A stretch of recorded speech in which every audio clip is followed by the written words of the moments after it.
Let's see. When I was like gonna plan on leaving, I was doing the 13th, and I was gonna try to do the 27th, so 2 weeks apart of each other. But from what you guys are saying, I was like, shit, might not be that easy. Might only have to pick one day or the other. So I have to be careful with everything. I do know I have to come down November 3rd though for some to do a sheriff's training.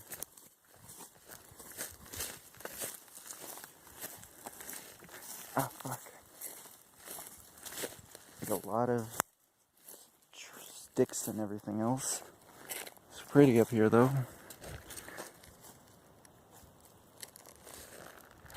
Look at that view. Beautiful. Not as beautiful as you, but